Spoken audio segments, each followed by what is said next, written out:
নন্দীগ্রামের না কোনো নির্বাচন নয়, কোনো উপনির্বাচন নয়, একটা সমবায় ভোট। আর সেই সমবায় ভোটকে ঘিরে নন্দীগ্রামে ঠিক কি পরিস্থিতি, ছবিটা দেখুন। নন্দীগ্রামের কাঞ্চননগরে তৃণমূল বিজেপি রীতিমতো সংঘর্ষ, আর এই সমবায় ভোটে বোমাবাজি পর্যন্ত হলো। দেখুন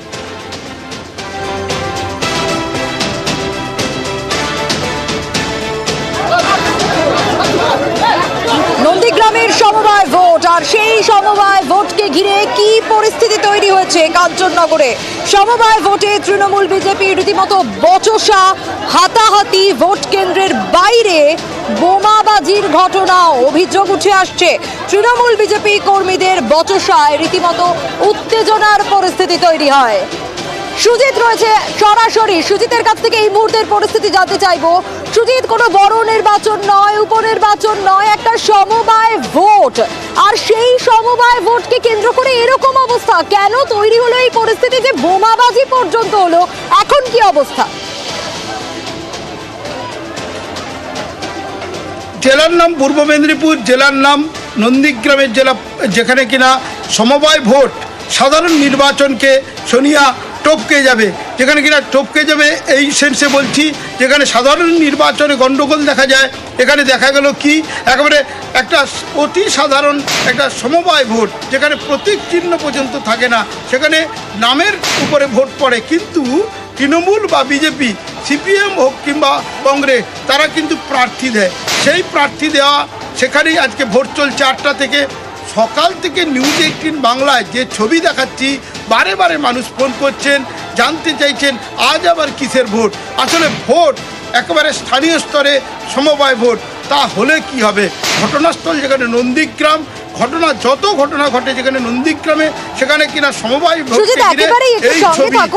তুমি যে কথা বলছিলে, আরো একবার একটু দর্শকদের ছবিটা দেখাই, যে একটা সমবায় ভোট আর সকাল থেকে ঠিক কি পরিস্থিতি তৈরি হলো নন্দীগ্রামে। এই সমবায় ভোটকে কেন্দ্র করে বচসা, হাতাহাতি তো রয়েছে, বোমাবাজি পর্যন্ত হয়ে গেল।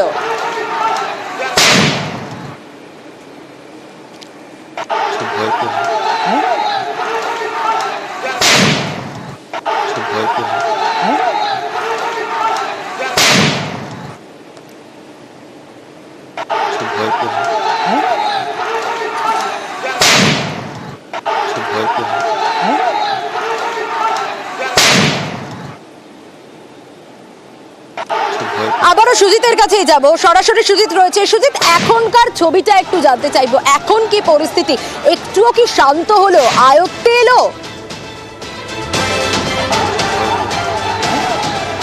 দেখো, পরিস্থিতি নিয়ন্ত্রণে আনার চেষ্টা হচ্ছে সোনিয়া, এবং তুমি যেটা তোমাকে জানিয়ে রাখি, একটা আশঙ্কা ছিলই নন্দীগ্রামের এই জায়গায় একটু উত্তেজনাকর পরিস্থিতি গতকাল থেকে ধরা পড়ছিল। পুলিশ তাই ওখানে অতিরিক্ত পুলিশ রেখেছে, যদিও একেবারে সবাই অভিযোগ করছেন, ভোটার থেকে আরম্ভ করে বিরোধীরা, তারা অভিযোগ করছেন যে পুলিশ নিষ্ক্রিয় ছিল। সেই সুযোগ নিয়ে শাসক দল এবং তাদের যে আশ্রিত দুষ্কৃতীরা, তারা ভোট দিতে বাধা দিচ্ছিল সাধারণ ভোটারদের বা বিরোধীদের। এই অভিযোগ যখন করছে, তখন তৃণমূল পাল্টা অভিযোগ করছে যে গণ্ডগোল পাকাতে এখানে কিন্তু বিজেপি যা কিছু কলকাঠি নেড়েছে, এবং সে কারণে এই পরিস্থিতি। এবং যে পরিস্থিতির কথা সকাল থেকে জানাচ্ছি সোনিয়া, সে যে ছবি দেখাচ্ছি, বলার থেকে বড় কথা, সেখানে দেখা যাবে বোমাবাজি চলছে, মারামারি চলছে। এখনই জানতে পারলাম বেশ কয়েকজন আহত হয়েছে বিজেপির, এবং তৃণমূলও দাবি করছে তাদের কয়েকজন এই মারামারিতে আহত হয়েছে। এই যে অভিযোগ, পাল্টা অভিযোগ, পাল্টা আহত কিংবা মারামারি, সবটা নিয়ন্ত্রণ করতে আরও পুলিশ ঘটনাস্থলে আসে। পুলিশ, র্যাব বাহিনী এসে পরিস্থিতি সামাল দেওয়ার চেষ্টা করছে। সামাল দেওয়া যাচ্ছে কিনা এখনও বোঝা যাচ্ছে না, কারণ মানুষ ছুটছেন, মানুষ কিন্তু ভোট কেন্দ্র থেকে দূরে চলেও যাচ্ছেন, এবং তারা বলছেন এই যে পরিস্থিতি, সবটাই কিন্তু ঘটনাস্থল কাঞ্চননগর, যে কাঞ্চননগরে ভোট কেন্দ্র হয়েছে, সমবায় ভোটের ভোট কেন্দ্র।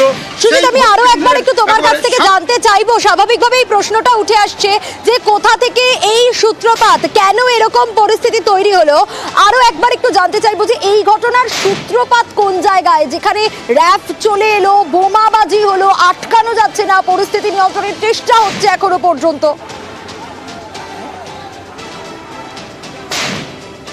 তাও সোনিয়া, তোমাকে সবিস্তারে জানিয়ে রাখি, ভোটটা সমবায় ভোট, এবং তমলুক যে সমবায় ব্যাংকের যে ভোট, তার আজকে কিন্তু ভোট মহিষাদল থেকে নন্দীগ্রাম, তমলুক থেকে দেউলিয়া, কোলাঘাট বিভিন্ন জায়গায় হচ্ছে এবং এই সমবায় বিরাট এলাকার মানুষের পরিষেবা দেয় এবং এই বলা যায় সমবায় ব্যাংক সেখানে কিন্তু ক্ষমতা দখলের লড়াই। আর ক্ষমতা দখলের লড়াইয়ে যখন নেমেছে শাসক রাজ্যের তৃণমূল বিরোধী বিজেপি, ঘটনাস্থল যেখানে নন্দীগ্রাম বারবার বলছি, সেখানে যেন ভোটটা জোর করে একটা জেতার একটা লক্ষ্য দেখা যাচ্ছে।